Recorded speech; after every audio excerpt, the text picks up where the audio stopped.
What's good? How y'all doing this evening? Welcome back to the Forever I Love Atlanta Sports Podcast. It's your boy, The Don, with my co-host, King. What's good, man? What's good, Don? How you doing today, bro?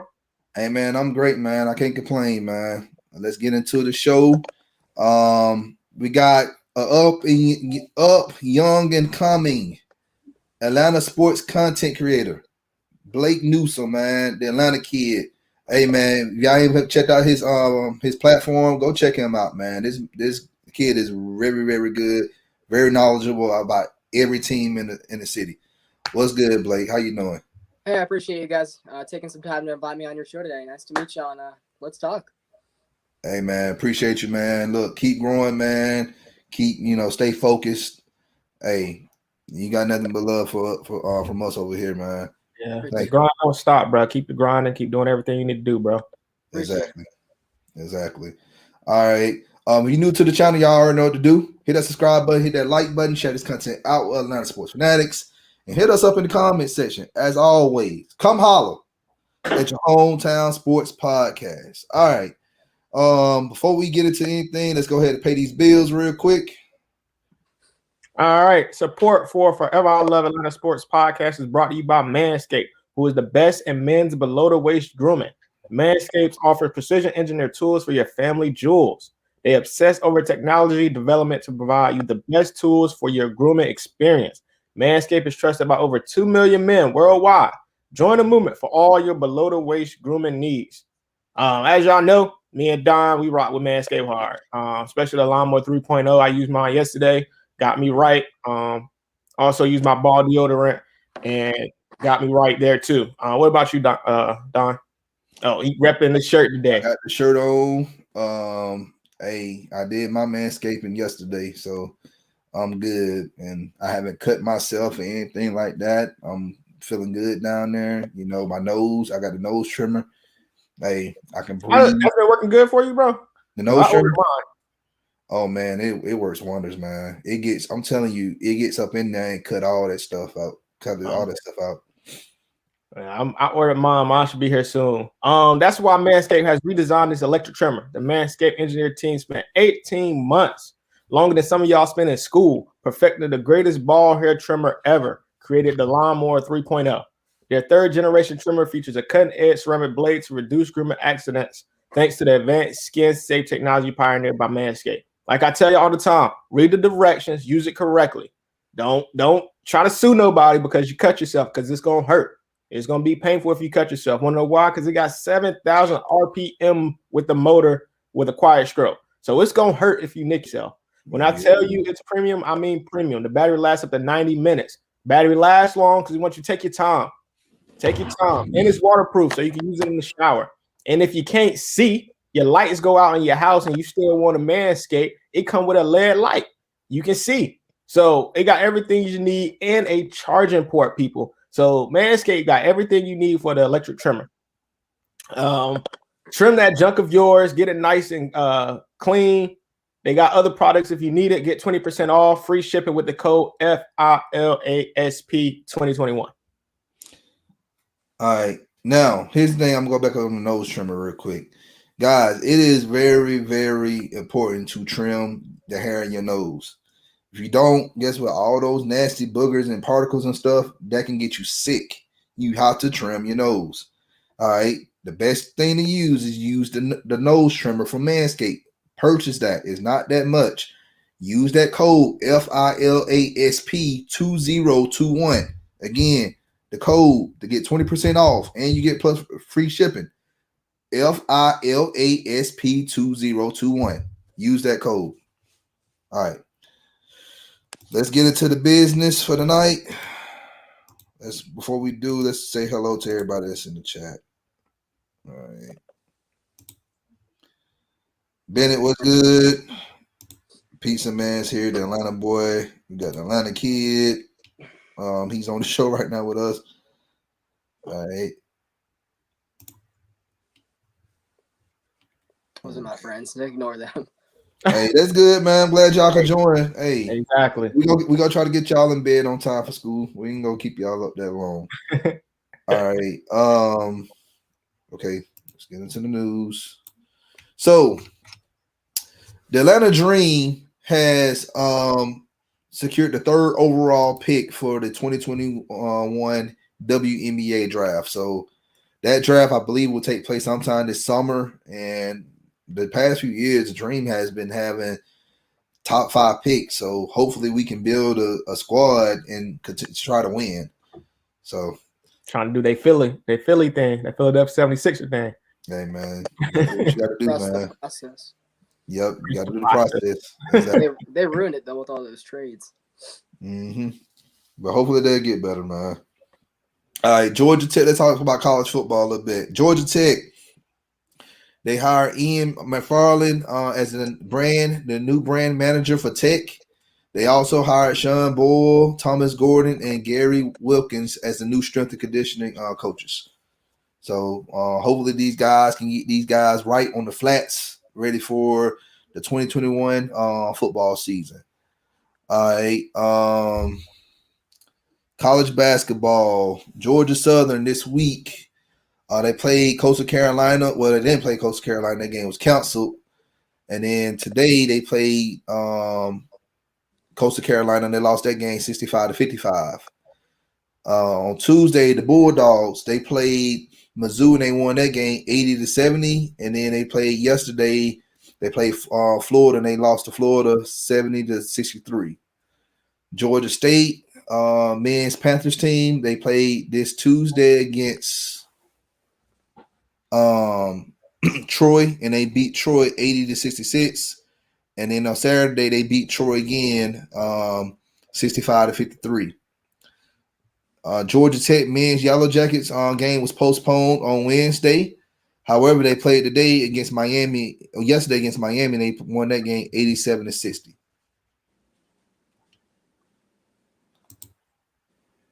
What's good, Ultra Shadow? What's good, everybody in the chat, man? Thanks for joining us, y'all. Night, you too, bro. What's up, Night? Oh yeah, what's good, Night? Women's basketball, Georgia Southern. Both games was postponed on Tuesday and Friday against Coastal Carolina for Georgia Southern Lady Eagles.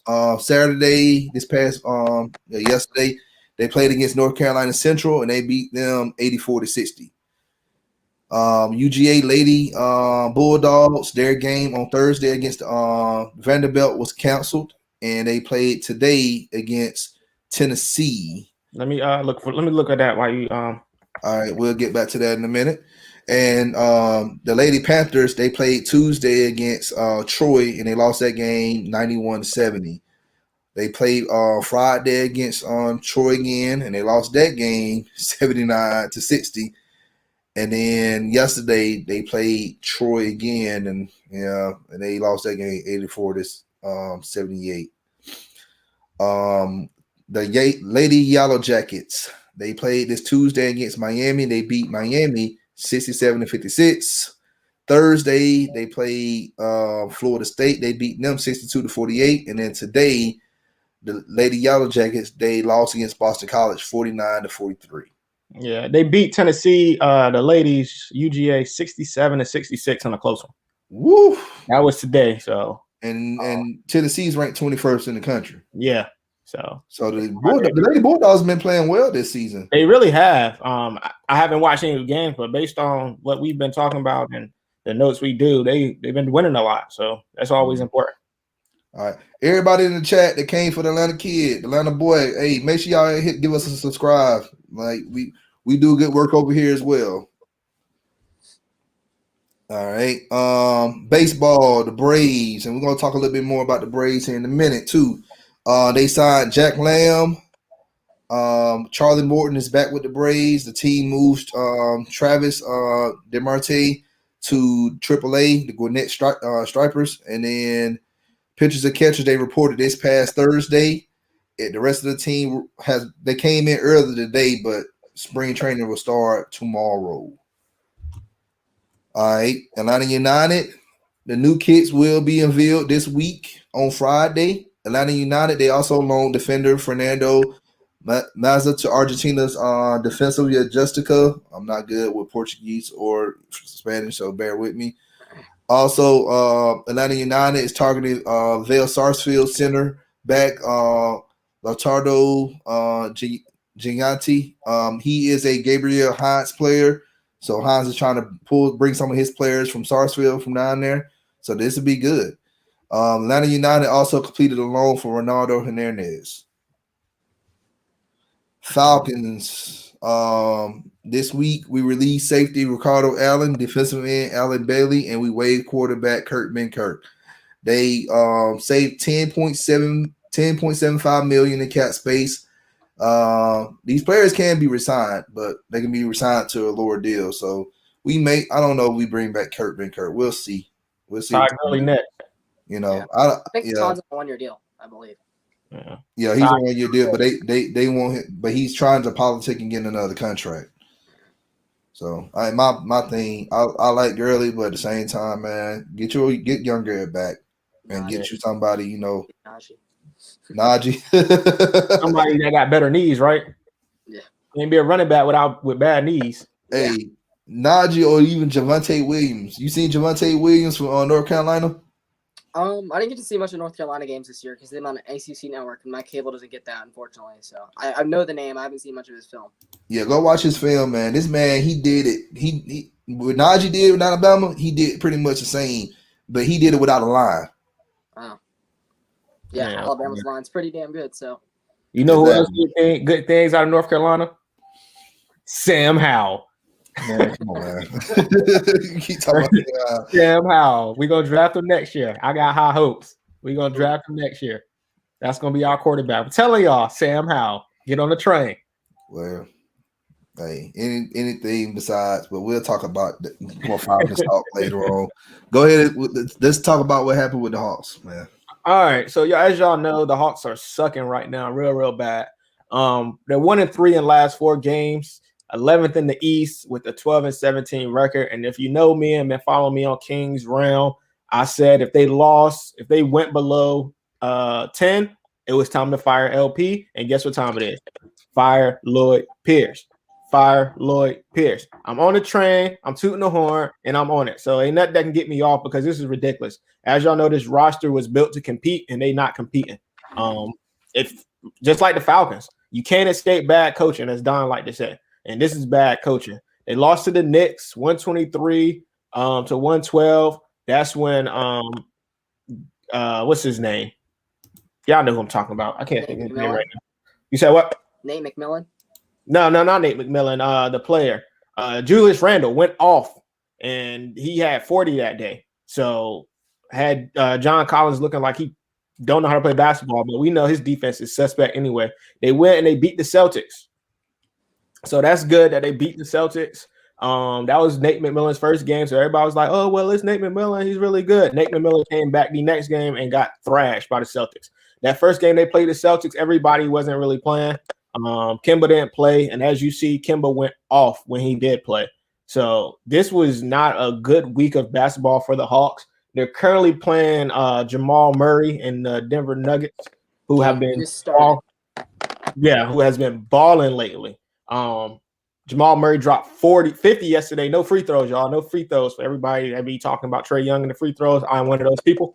No free throws. He dropped 50. So I don't want to hear nothing when I start telling y'all he's shooting too many free throws. It's not winning basketball. And as you see with a 12-17 record, obviously, and him being second or third in free throws, obviously it's not winning basketball like I keep telling y'all. We got to win by putting the ball in the hoop outside of the free throw line. So as this game goes on, keep y'all updated with the game. And the Hawks just suck right now. We need to hire a new coach. I'm on a train of hiring Dominique Wilkins. That's who I think we could grab. He sounds good in the booth. He looks like he knows what he's talking about. If they want to replace him, they can replace him with Vince Carter. He's been doing good with his play-by-play. So that's my spill on the Hawks, brother. They suck. They suck. They have to get better. Injuries. Yeah. I would say, see, that's my thing. You would think it's injuries, but then again, it's like some of these games we're winning. Yeah. We're winning. The last couple minutes. Yeah, and it's like the last couple minutes of the first half and the beginning of the third quarter. It's just like what happens. Do y'all not make in-game adjustments? Do y'all not do the things that you're supposed to do as a coach? As we see, Trae Young comes down and he'll shoot a three, and the offense not even set up yet. Multiple times. They don't run a lot of screens. They don't do a lot of off-ball screens. They run a lot of pick and roll. It's high school basketball. That's what it looks like. It looks like high school basketball. And you're in it. Yeah. And NBA, that don't work. It doesn't work. Everybody in the NBA can defend the pick and roll. If they couldn't, we would win more games. We wouldn't be 12-17. So seems like the Falcons came in to State Farm Arena multiple times this last couple of months and sprinkled a little bit of their pixie dust in there. And along with what you were saying earlier about how we lost in the Knicks, the Knicks are our freaking kryptonite. They've been in the dumpster the last 10, 11 years, and the Hawks, no matter if they're up, in the standing 6-8 games in Madison Square Garden, State Farm Arena, whatever you have it, they seem to beat us. It's just ridiculous. Yes. So let me ask you this. How do you feel about Lloyd Pierce? So I believe this was his testament year. As you know, with the last couple of years, he was brought in as one of the developmental coaches, to bring this brand back together. He and Travis Schlenk had known each other from time out in Golden State. But the thing is, as you were mentioning earlier, now that he has the team put together to win on the court, he simply can't do that. And once again, it comes down to the things the Hawks haven't been able to do over the last decade, along with the Falcons. It's just they can't close in games late in the fourth quarter. It seems like we got better at the rebounding, which with getting Clint Capella and Okongwu in the draft, that's helped out John Collins. But at the end of the day, you got to be able to put points up at the other end of the court, and it's unbelievable how we're going to the free throw line and win games. But at the end of the day, as you said, we don't win games via the free throw line. So I don't know. It's just I think it's getting to the point where you got to make a decision on him. Yeah, and I think the decision should have been made. It should be made now. I think he should just go. Nate McMillan should stay intern. That would be a great idea, but it's time for somebody to go. It's time for everybody to go. But somebody needs to be fired. Somebody got to pay the price on this with this situation. Because hopefully it's not John Collins to go because he wants out. Well, honestly, John Collins can go too. His defense is not where it needs to be, and then sometimes he'll have a game where it's like he's not even on the court. He shows up too late for the game. So I don't know what be going on with him. And when you got Julius Randle dropping 40 on you, that's a problem. Not saying Julius Randle is a bad player. We know Julius Randle can ball, but 40, you couldn't slow him down a little bit. Like, come on now, that's ridiculous.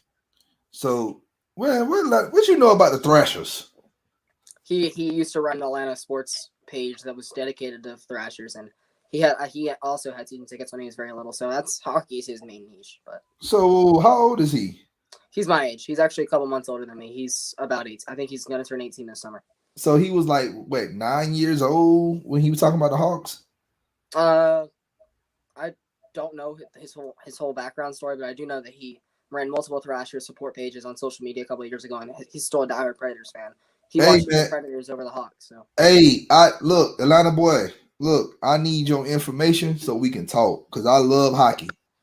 All right, I'll give you that. And I need I got a proposition for you, man. So hit me up, man. I don't know if you're on Facebook, Twitter, Instagram, or whatever, but hit me up, man, so we can talk business. All right, let's get into the topics. So the pitching rotation. Let's talk about the pitching rotation for the Braves in 2021. How do you think it's going to look? So I've noticed a lot of people around social media, especially in the baseball room, have been thinking that the 6-man rotation might be the meta for the MLB this year. It's still a COVID season. They're playing more than 60 games. The depth is going to be crucial, and a lot of people are saying 6-man rotations are probably going to be the meta. And, of course, that will go to show when we get Mike Soroka back, hopefully May, June, or at latest the All-Star break. Of course, we hope he returns to his ace status later in the year, especially in 2022. But Max Fried's got to keep building on what he did last year.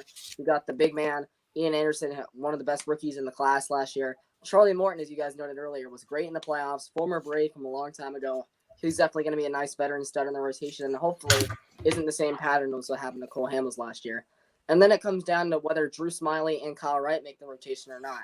Because I believe Bryce Wilson is better situated in the bullpen, especially if Shane Green isn't signed back. Yeah, I believe at the end of the day, those are probably the six names if there were to be a 6-man rotation. Yeah, I think because everybody Wills need to be a starter. I'm like, no, you need somebody in the bullpen that can, because you're gonna have some nights that some of these guys can't go 6 innings, and you need somebody that can come in that can get solid 3 innings out of. And Wilson, you can get 3 or 4 innings out of this guy easily. And hopefully Newsom is better. If he's wanting to stay in Atlanta, I saw him solid numbers from him in the pen in 2019. I get he wants to be a starter, but at the end of the day, it's just not cutting it. Yeah. And I believe if he goes back to the pen, he and Bryce Wilson can be two great guys to get out of the pen in those long relief roles. I agree. All right. Now, Ozuna has signed to deal with the Braves. All right. And they're going to put him at left field, I believe. I just don't. His defense is just not. He's all right, average, but far as I just don't know. But like now, we don't have Austin Riley anymore, or not Duvall. We don't have Duvall anymore. You didn't have no choice to put him in left field. What's your take on that? So as we all know, the DH isn't going to be here. So at the end of the day, where can you put him? Freddie's at first, Ozzy's second. You got Dansby and Riley at third. He's not going to play in the infield. So your only choice is just going to put him in the outfield. And when you think about the guys that are around him, he should have a good enough support. Christian Pache, who's going to make his debut this year, probably will start towards the end of April. As soon as the contract rolls over, he'll start being an everyday guy. And I believe he in center field he's going to be in the next Andrew Jones. And I believe he's going to help Ozuna a lot from that corner spot. And even on days where Pache needs a rest, you got Inciarte off the bench, at least for this time being. He's still in the Braves organization, 3-time Gold Glove winner as a Brave. And Ronald Acuna has come along as one of the best gloves in the outfield. So at the end of the day, I think there's support for him. It's just a matter of can he make the plays he needs to do in left field. Exactly. All right. And I'm glad you said that about Pache, because Pache, to me, I think he can be a bigger player than Ronald Acuna. Mm-hmm. A lot of people say Acuna. Look, have you seen this man play? I've seen him, but that's a Ronald Acuna is a baller. Like that man is a top 10 player in the league already. Yeah, that's a high stake, brother. I would even say something. He was saying, Go ahead. He said top 10. When I say top 10, I'm going like 6 or 7. So this year he could be top 5. So I'm just saying that's a high stake to put somebody at. I'm glad he got rid of his dreads. He looked a little silly out there with his dreads on. So. Brother. No, not you. Brother. Maybe that's a little ironic now, isn't it? Brother. Yeah, he just looks a little goofy. He's rounding third base, and he looks like he's trying to be Andrew McCutcheon, which we know he's not. So.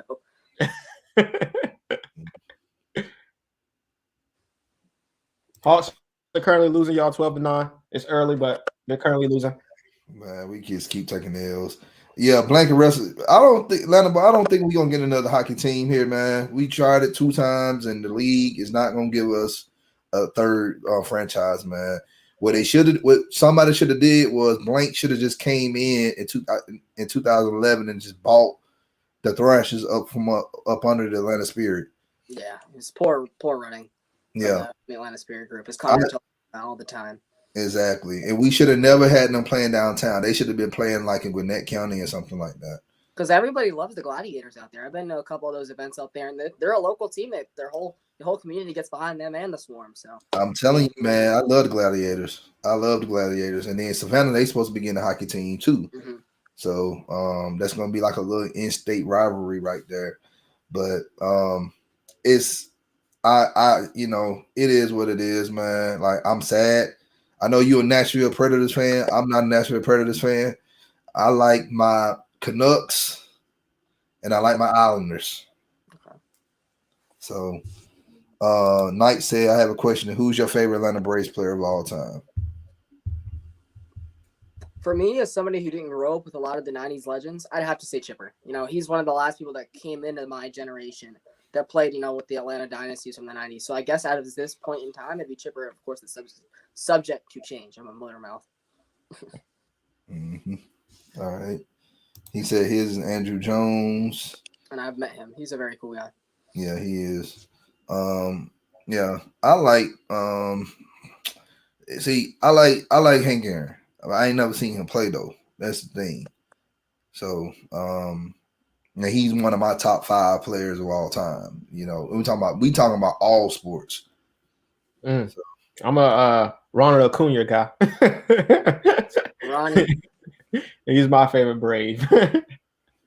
Yeah, Atlanta boy.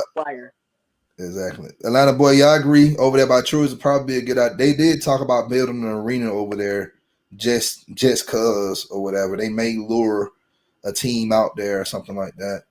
You never know. Some teams can relocate. A team can relocate. That's the only way I think a team will probably come to Atlanta if they relocate. Like Arizona, you also got Florida. They might not be doing well down there. I don't know what other team that probably could relocate, but you know. All right. Now we see the Mets look like they did well this offseason. Phillies looking good.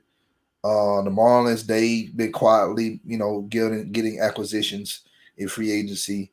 How you think this season is going to look for the Braves if they try to go for a 4th consecutive run in the East? My thing is, I'm gonna be honest with you, I don't care about no doggone division title. Just get to the World Series. It's just, I mean, at this point, people my age have seen quite a few division titles, and people your age have seen many more. Yes. So at the end of the day, it's like we get the division titles an important deal in the MLB to get to this postseason, but get past it. I mean, looking at the division, it's getting tougher year by year. I would say the Phillies actually, in my humble opinion, have taken a step back. Harper wants out. JT Realmuto barely signed back. Hoskins and Alec Boehm, I don't think are franchise players, at least at this point in time. McCutchen, Jay Bruce, they're getting older. What did they do to fix that blowpen of theirs, pun intended? And it's just I don't see the Phillies being able to contend. I believe they'll be able to make some noise in the division, but I think the Phillies, honestly, have a shot of being under the Marlins if the Marlins overperform like they did this year. I believe the 3rd place team in the division is obviously going to be the Washington Nationals. They had a better offseason, coming off their weird 2020 season, trying to defend their title. They brought in players like Kyle Schwarber, Josh Bell, Brad Hand. They're getting Victor Robles back, so they'll be a decent team in the division. But I think it's really going to come down to Atlanta and New York. I think that's mostly everybody thinks, but I think we play them three series in September. Those series are going to be the most crucial of them all because, they picked up quite a few acquisitions. Francisco Lindor and Carrasco to be a huge one. They brought in their catcher, James McCann, Trevor May. They solidified their bullpen. Just a matter of can the Braves, on paper, I do believe are the better team, but can they win the head-to-head matchups, especially when it matters? Yeah. I do have a question for y'all, though. Go ahead. So, of course, you guys know we brought up Christian Pache a little bit earlier in the show, and we got Azuna and Acuna locked down and the other outfield spots for the next few years. What happens to Drew Waters, the hometown kid? What do you guys think his future is with Atlanta? You gonna bring that up? I know he's gonna bring that up. Oh man. I don't know, man. That's a good question. Like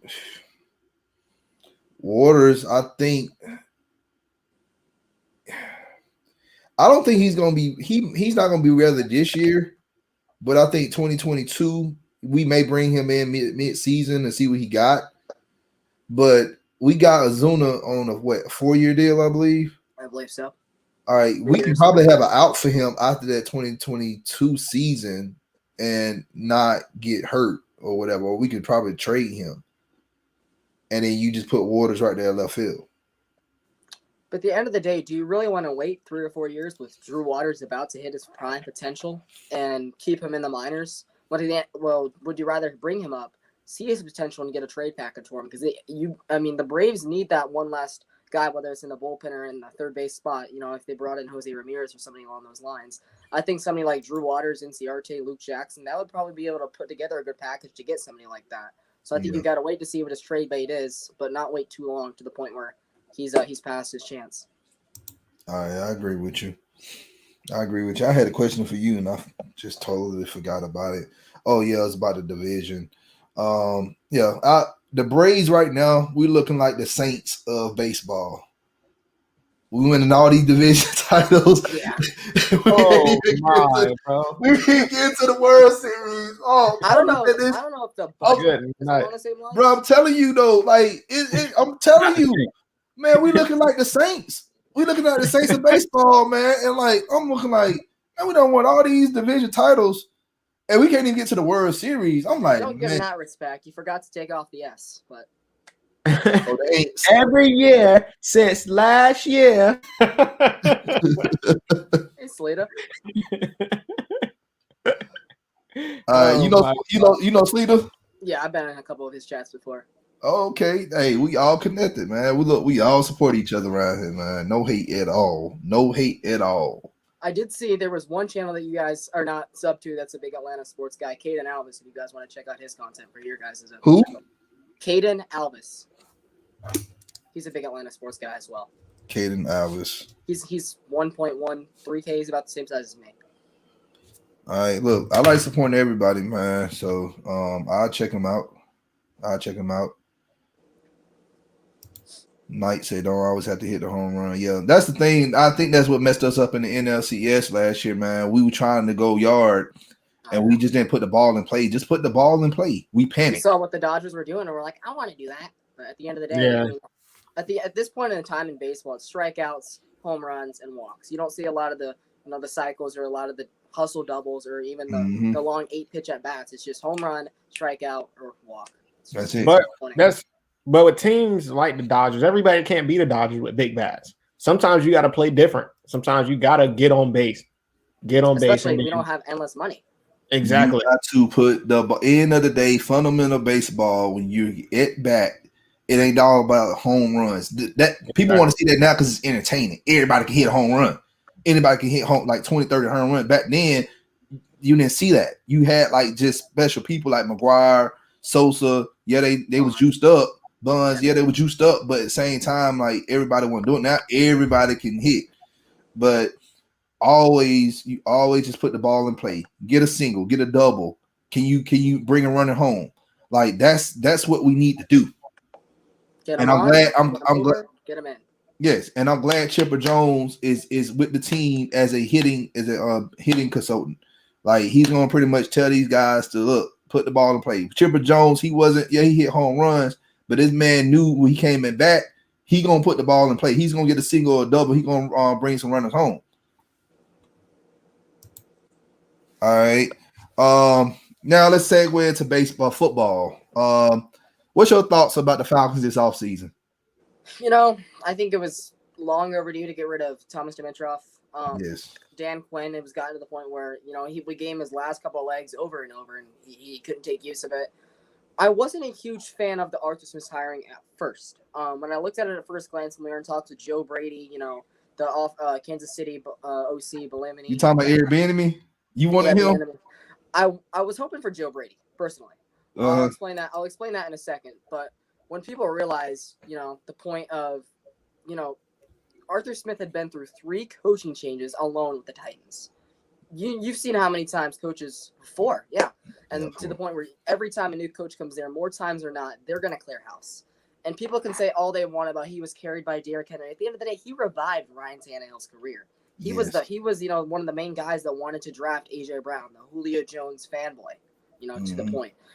And at the end of the day, people say, what about Belamini? He's a more high prolific offense. Well, if you say Derrick Henry was carried by Arthur or vice versa, what about Tyreek, Pat Mahomes, Travis Kelce? I mean, when you think about it. But let me tell y'all this though. All right, who's actually calling the offense in Tennessee? Arthur Smith. All right, who's actually calling the offense in Kansas City? Probably Patrick. No, it's always been Andy Reid. Andy Reid. This man been coaching quarterbacks all the way back to Brett Favre when he got there in Green Bay. All right. So Bieniemy was not calling the plays, and I told people this. I had a beat writer on my show, back in October, I believe, of last year, and they pretty much contested that, saying that Bieniemy's not calling the plays. Well, he's getting the plays from Reid, and he's telling Pat Mahomes what he needs to do. That's all he's doing. Yeah. So, I'm not saying up here saying Bieniemy's a bad coach or anything like that, but I think for what the Falcons are trying to do, Bieniemy just wasn't a good pick. I like the Arthur Smith hire. I say if we do hire OC as a head coach, I want either him or Brian Daboll from Buffalo. So getting back to what I was saying about Joe Brady, well, first, you brought up a point about how Andy Reid was the play caller. And, you brought up the OC, hiring an OC. At the end of the day, what do the Falcons really need?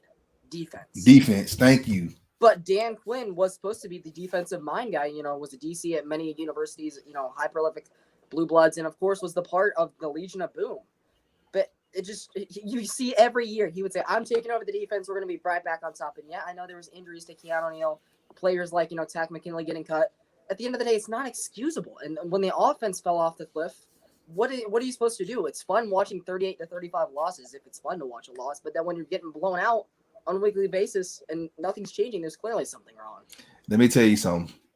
Who when Dan Quinn was up there in Seattle, who's calling the defense? Pete Carroll. Pete Carroll. Dan Quinn was never proven. Mike Smith, I'm sorry, he was never proven. All right. We now hire a guy who's proven. He has a record of giving you results. Arthur Smith gave you results for 2 years in Tennessee. Also survived so many coaching changes at that place. So I'm not going to sit up here and say we're going to have like the top 5 offense, but if we can have an average, you got weapons. You got Matt Ryan, you have Julio, you got Calvin Ridley, Hayden Hurst, all these guys. You just need to get you a running back, fix the left guard, Najee, and you get your right guard, left guard on the offense, and I think we'll be fine. It's just that simple to me. We always look at the team in the preseason and say the Falcons have the talent. It's just a matter of will they underperform.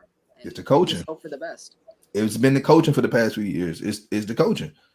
We've been talking about defense. Like, that's the problem with the Falcons. It's just the defense. Yeah, we got holes on defense, but the scheme that we were playing, man, it just was god awful. And it looks like we got a nice couple of young guys to build around the defense. AJ Terrell was one of the weirdest looked at draft picks in, that first round. He seemed like he ended up being a solid pick. Of course, you got Grady Jarrett, excuse me. Hopefully, Dante Fowler does more than a half a sack this next year with his pay jump. I believe it was the second play from scrimmage against Seattle. He had a half a sack. Takk McKinley came in for a collide, and that's all we saw from the man. Deion Jones and Alua. He said he was injured. Yeah, he was injured for quite a bit of time. But that's what he said. That's what he says. I was injured, but yeah, we're gonna see how he do on it. What'd you say? Real quick, Don. Hawks right now shooting 35% in the first quarter. That's 35% in the first quarter. They're currently losing 33-24 with 45 seconds left. 2 of 9 from 3. This is turn the TV off, man. I'm going to bed early tonight. It looks like. Yeah, it's crazy. But anyway, so what do you think about the draft coming up? For the Falcons or the Hawks? The Falcons. We ain't talking about it, man. We got time to talk. We don't even know when we go fall with this, but they're the Falcons. So the Falcons, as you guys know, have the 4th pick. I believe.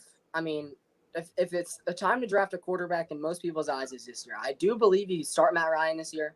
Even if you draft a high prolific guy like Zach Wilson or Justin Fields, that's personally who I want. I believe the Georgia fans will be a lot more happy, with him coming back to the state of Georgia, and I believe. Scrambling quarterback might be best for this terrible offensive line that we usually produce. But I at the end of the day, who knows if we're going to get a draft quarterback or not? Regardless, if we do, we need to draft somebody that's game changing. Whether it's Penny Sewell, if he falls to us, he'd be a nice fit on the offensive line. Whether we take it, if we trade down for somebody like Najee Harris, I think it's somebody you need to fill a big position void and not get a depth position this year. Because at the end of the day, you need more than just that.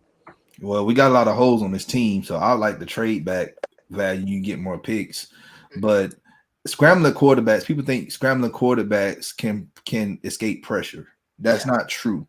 The top 2 quarterbacks for the past few years has been sacked a lot. It was Deshaun Watson and Russell Wilson. Those 2 guys are scrambling quarterbacks. And Russell Wilson turned into a pick machine in the second half. He was nothing. And you go back and you look at Justin Fields, how he played against Bama in the the championship game. Yeah, he did not look good when pressure was all in his face. So just imagine on a pro level, you got grown men coming at you. And I still believe, the 1-year treatment. You saw what the Chiefs did with Patrick Mahomes. He sat behind Alex Smith. Alex Smith led him to 5-0 and fell off. around the playoff time, and Mahomes came in year 1 of his starting and won MVP. Year 2, won the Super Bowl. Year 3, made a Super Bowl. And people wish the Dolphins would have done that with Tua this year. You saw Fitzmagic had to come in at every beck and call of Tua's young struggles.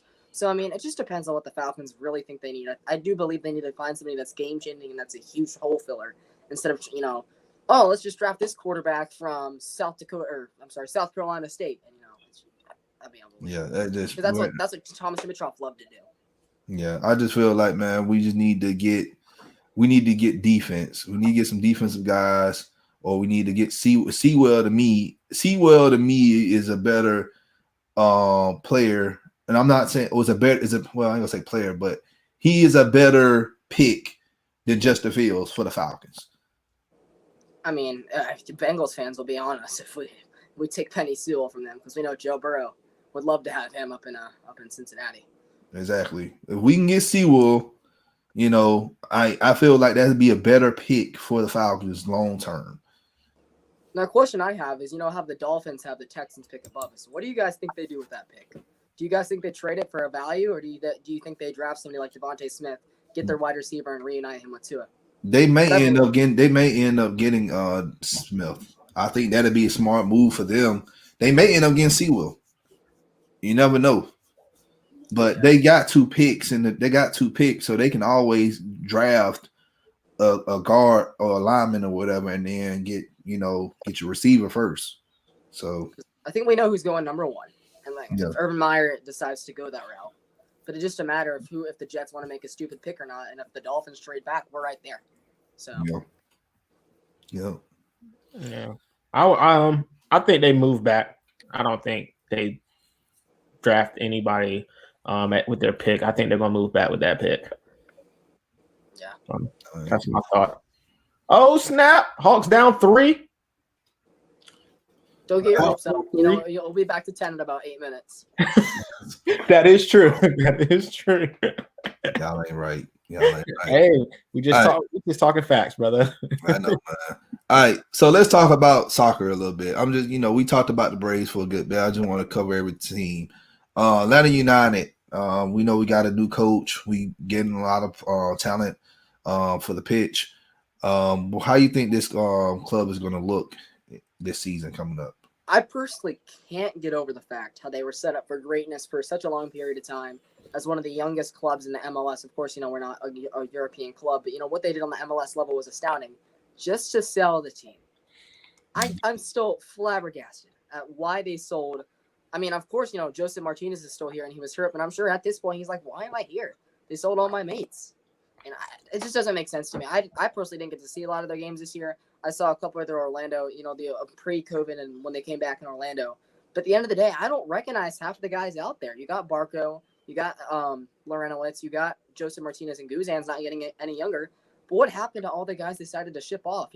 Guys like Miguel Almiron, guys like Pity Martinez, guys like Gressel, guys like Tito Villalba. You let Pogba walk. The older brother of the star over in France. You got Michael Parker's retired. You have LGP. He decided to transfer away. It just blows my mind how they were set up for such a long period of time and how exciting they were to watch. And the city loved them to what they all did in a snap of about a year. That's mind blowing. Yeah, they kind of just got rid of everybody that was after they won the championship. It kind of went downhill for this team. We got rid of when Tata Martino left. That was it. Yeah, and they still had a pretty good. They still were 1 game away from probably winning the cup the year after. Because we could have beat Seattle. I already knew we could have beat Seattle.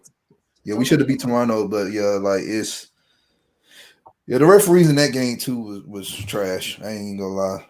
And we let them score in the first 10 minutes. I'm like, how? No, we were up.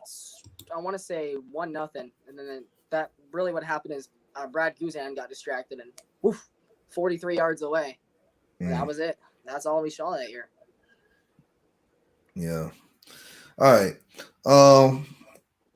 Hawks. I know we're talking about the Hawks game right now. It don't look like we make it. What'd you say? Still losing by 3. I don't, man. We had hopes of at least us being an 8th or 7th seed right now, man. I don't even know. At the end of the day, is Chris Dunn and Bogey and Hunter. Hunter's been great this year, but is Bogey and Chris Dunn really gonna change the whole year around when they return? I don't believe so. Of course, you guys know they have a play-in seeds through 7 through 10 this year, so the Hawks can aim for that. But I think at the end of the day, you got to decide if you want to keep your group and keep them happy by making the playoffs, or do you want to tank for one more year? And whether you want to keep Lloyd Pierce or not, we brought that up earlier. It's just, I believe the Hawks have the talent. And of course, we know, we had a great offseason. We brought in a lot of depth that we badly needed, and the young core is there. It's just a matter of how they use it. It's similar to the Falcons, but with the Hawks, man. I mean, I believe we're doing great with the rebuild. You guys, you see we're in year 3, and we haven't made the mistakes the Sixers made, by trading for Butler, trading for Tobias, and sending all their depth away. It's just a matter of what can they do to break through. They got to make their decisions now, and it's either they're going to make the right ones or not. We got to hope they make the right choice. Yeah, it's just like you said, they have to make the right choice. And as I'm currently watching a game, Trae Young is not on the court, and it's still 33-30, and we're 10 minutes and 37 seconds left in the second quarter. So, like I said, and like I always say, once Trae Young leaves, we don't have scoring. We become a high school basketball team. Yeah, it's just I understand Gallinari has to do more, man. We paid this man to come off the bench. He decided to come off the bench. He asked to come off the bench. Come off the bench, put up some points, man. Like, can I get a 20-point game from you? Can I get one? Sure. Hey, can we get 16 points? That's all we ask. Yeah, we just need you to maintain while Trae Young is off the court. And it's just crazy how much LP is fluctuating the rotations. Brandon Goodwin has had minutes here and there. Solomon Hill. You've had who's the guy we traded for from the Pistons? His name's slipping my mind. He was on the court the other night. What's his name? We traded for him for Deadman. Tony Snell. He's had minutes here and there, but the core of the rotation is flipping game by game. Of course injuries are going to happen, but it seems like the only 3 guys we've seen in the rotation on a solid basis in the starting lineup are Trae, Clint, and Collins. We've seen Reddish start and come off the bench. We've seen Herder come off the bench. We've seen Gallo start. It's just he's got to come up with a better system, and if he doesn't, get him out of here. Yeah. He did his job, and that was to develop. Yep, you're right. All right, well, that's pretty much it. Look, man, Blake, I'm gonna be honest with you. From 50 minutes that we've been talking, you are really smart, man. You know everything about every team and all the sports that we cover, because we cover all of this, and King, he's the basketball guy. I'm the football guy / I like hockey and I also like baseball too. But every question we pretty much threw at you, man, you pretty much said everything. Your takes are very, methodically on point. Yeah. So you very knowledgeable. Yeah, you're very knowledgeable about everything you say, man. It's crazy. How old are you? I'm 17. At 17, you sound a lot smarter than these 25-year-old, 30-year-old Falcon fans and Hawk fans. You sound way smarter than them when it comes to sports, bro. You're gonna do great things in life, bro. Keep running. You ain't talking like these other guys. Still on the team. People sit up here and say, "Oh, we need to trade Matt Ryan." I guess. But anyway, but yeah, keep building your channel, keep building your brand, man. Just keep your head up, stay humble. We'll talk later about some other ventures, about everything. I don't want to say anything on the live because it ain't nobody else's business what we got to talk about. So yeah. But once again, let everybody know who you are, man, where they can find you at. It's my channel is The Atlantic Kid, all lowercase, all one word, and I'm sure if you guys look in the Forever I Love Atlanta Sports podcast channels, I'm featured there. And yeah, thank you guys so much for having me on. It was a pleasure. Hey man, it was a pleasure having you on, man. I've been keeping my eye on you for a good minute, man. And I said, you know what, I gotta have this kid on the show, man. Because I was thinking at first, you look younger than what you are, and I'm like, yeah, I do. And I'm saying, okay. Yeah, I asked you, I said, how old are you? You said 17. I'm like, okay, I'm gonna do 17. Anything over 16, Yeah, we can have you on the show. You know. Yeah, I'll be 18 around Halloween, so I'm getting there. Hey, turn up. Well, hey, you ain't an adult. 18 ain't nothing but the number, but you ain't an adult till you can take care of responsibilities. So don't get too wild on Halloween night, man. Just Hopefully we can go out and party. Well, you can go out and party. COVID is over and all that other stuff. You can go to the club for the first time. Knock on wood there. Knock on wood for that. Exactly. All right, everybody who watching live, appreciate y'all so much for joining us. If you're watching this at a later time, let us know in the comment section what you think about the show. Everybody who been following us this whole time, thank y'all so much for staying with us through all this crazy fiasco stuff. But anyway, if you're new to the channel, y'all already know what to do. Hit that subscribe button, hit that like button, share this content out with Atlanta Sports Fanatics, and hit us up in the comment section. As always, come holler at your hometown sports podcast. It's your boy The Dunn with my co-host King.